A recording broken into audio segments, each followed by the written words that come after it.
Hello dear friends, Grandmaster Avatik is here with you, and today it was the last round of Fall Chess Classic 2019, and I was playing against strong Brazilian Grandmaster Fier Alexander.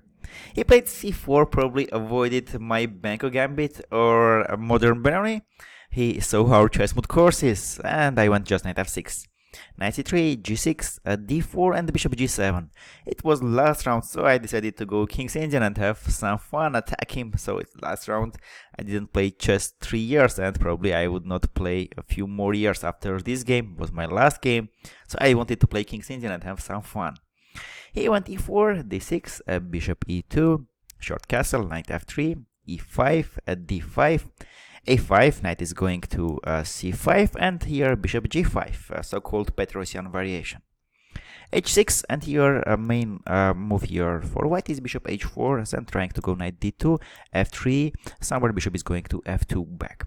And then white is trying to go rook b1, a3, b4, black is going to knight h5, f5, and attacks here in the king side.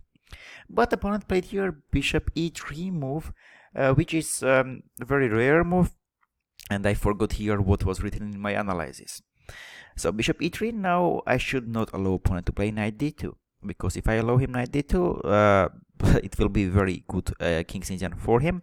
Then very fast he will play rook b1, a3, b4. So knight g4 was very logical. Knight g4, immediately attacking the bishop on a3, and next move to go f5. Bishop should move here. He should never give this dark square bishop in King's Indian. So bishop d2, f5, e5, gf5. We always taking King's Indian with g pawn, so we have here strong pawn structure, and also open the g line in future if we will need this g line to attack opponent king on g1. But h3, knight f6. I go back and queen c1. This was the idea of my opponent, attacking the h6 pawn, and this is a very tricky and rare line played by Kramnik against Nakamura in 2014. Here I didn't remember that game, and the opponent wants to take h6. I have choice king h7 and to play f4. Both moves possible. After f4, which was played in the game, Kramnik Nakamura, white played g3 at opening here this diagonal, so h6 will hang. And it was very unclear positions. Instead of that, I just went king h7, protecting the h6 pawn, and just g4. This is the idea of my opponent, and also it was the idea of Kramnik. g4. This looks very unnatural. With king on e1, king is not castled anywhere, and the white starts some attack. Yeah, it's uncommon, but in King's Indian there is this idea. Idea is that bishop on g7 is very bad in this case. I had no time for e4 yet, and the opponent wants to start a very strong and fast attack using his rook on h1, bishop, queen, and knight here too. So g4, and then it's coming g5, or even coming gf5. And after bishop f5, knight h4, attacking my dark square bishop. If I move this bishop, bishop d3 is also coming. A dubious but interesting idea. Knight a6 I went. And developing my knight, knight will go to c5 or b4, and if g5, I will just take hg5, knight g5, king h8. Well, my king is a little bit open, but my opponent queen is very far from h4.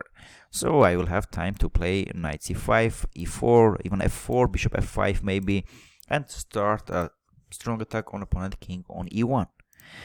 After knight a6, he played gf5. I should take it, bishop f5, otherwise I will allow opponent to play knight h4, protect the f5 pawn. Bishop f5, knight h4, taking the bishop on d7, sorry, bishop on f5. If I go back, this is not very good, bishop d3, a very unpleasant check will be for me, and then after king h8, opponent will take h6 pawn. So queen d7. I'm giving the light square bishop, but I'm getting here very strong queen on f5.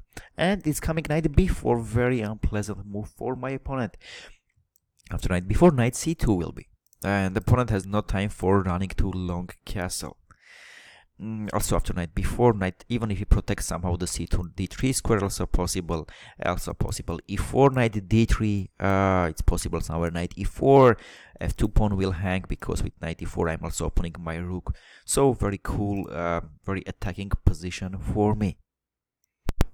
After long thinking, my opponent decided to go queen b1 and try to change the queens. Here he realized that he will not attack my king on h7 anymore, and my attack on king on e1, it's maybe more dangerous for him. So I played queen b1, trying to change the queens.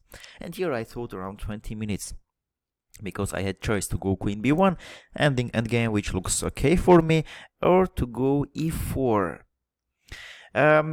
Here, finally, I decided to not go e4 because it seems to me opponent will just play bishop e3, queen c2, long castle, and if knight b4, queen d2, just there. And the thing is, if I go knight b4 and knight d3, opponent just play here a3, and after knight d3, he take and play king d2. King is on d2, yeah, but next move he take queen d3, takes my pawn, and here he will also change the queens. So this is not good for me. After e4, bishop e3, so he wants to go queen c2, queen d2, long castle, and then somewhere rook g1 will also come, bishop g4, so was very unclear if I could attack this position or not. And after queen b1, I decided, okay, let's change the queens. Queen b1, rook b1, and c6. Attacking opponent's center, using that his pieces are still far from the center. King is on e1 in the center, so c6, immediately trying to attack the d5 pawn. Also somewhere knight b4 is possible, so put pressure on this d5 pawn. Here he played a3, not allowing me this knight b4 idea. cd5, taking the d5 pawn, so opponent will have some problems with the d5 pawn after I change these c pawns. Also somewhere I will need this c line for me. cd5, knight d5 he took, because if cd5 I just play knight c7, attacking the d5 pawn, which will be very tough for my opponent to protect. He can play bishop c4, but then I have many ideas. I can try some b5 here immediately to give this b pawn and take the d5 pawn, or to go rook b8, b5, b4, which will be also interesting. And my opponent took knight d5. The idea was, after knight d5, cd5. After knight c7, he wants to give bishop d3 check, and next move to put bishop on e4, protecting the d5 pawn. Instead of that, after cd5, I went knight c5. A knight is very active here on c5, and after bishop e3, e4, opening my bishop on g7. It was very important to not let opponent to put any piece here on e4 and block my bishop on g7. So I should go e4 and open my bishop on g7. Next move I want to play rook f5, attack the d5 pawn.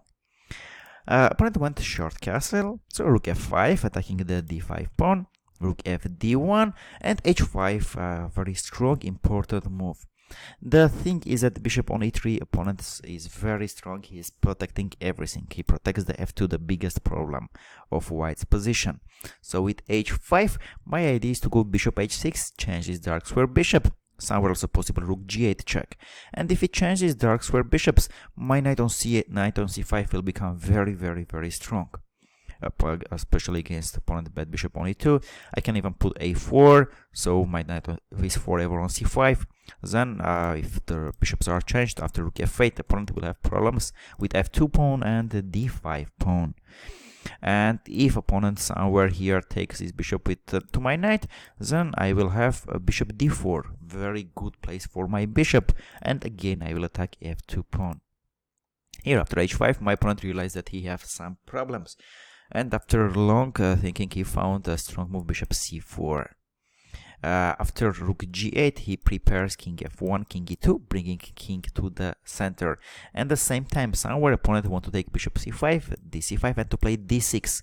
And if my rook is on g8, so bishop will attack this rook with tempo.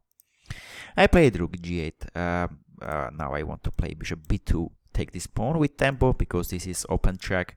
And after king f1, bishop h6. Now if he takes bishop h6, king h6, now is coming e3 or rook f8, attacking the f2 pawn. And if king e2, then rook f3, h3 pawn is also weak here. But after bishop h6, opponent took bishop c5, dc5 and d6. Opponent should play very fast. d6, d7 is his idea. And after rook f8, d7, trying to keep my rook busy. Now my rooks are busy. I can take f2, but then d8 is coming. And after rook f2 check, king e1, because if king g1, now the thing I cannot go back with rook because he will just go d8 queen. And if I play rook d8, stopping it, my rook on f2 is unprotected. But king g1 is a wrong move because this allows me bishop e3 move. Bishop e3, and here king on g1 is having problems. If I play king h1, just bishop d4, closing this line, so no more d8 queen. And after bishop e3, if d8 queen, I just take it, I just check, open check here, and then next move I take the d8 rook. Opponent played after d7, rook f2, king e1. This is a strong move. So no bishop e3. And I cannot go back with rook. Oops, I cannot play bishop g5 to stop d8 because he will play still d8. And after bishop d8, rook d8, he takes my rook and I am piece down. But after king e1, I have this rook h2 move, running from this f2 and preparing rook h1 check. He should play d8 queen, otherwise I can also play bishop g5 and no more d8 queen anymore. My rook and bishop will protect the d8 square. And after d8 queen, check. King e2, check, and draw. Unfortunately for me, if I take rook d8 check, trying to take the rook on b1, opponent has bishop f1 move, closing this diagonal.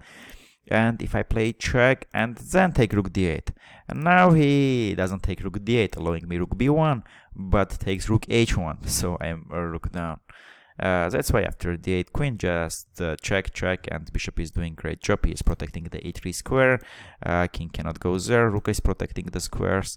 So just check, and and we agreed draw because of perpetual check. Short but very interesting games. Also, it's interesting for theory. After queen c1, the theory goes here f4. Most of the games will play with f4, but king h7 looks very interesting to me with g4, knight a6 idea, and knight goes to c5 before very fast. That's it. With this draw, I finished the tournament. Later, I will also probably record a video where I will share with you my thoughts, what I was doing good and what was doing not good during the tournament, which tricks and tips you can use for your tournaments. ChessMood was with you. See you.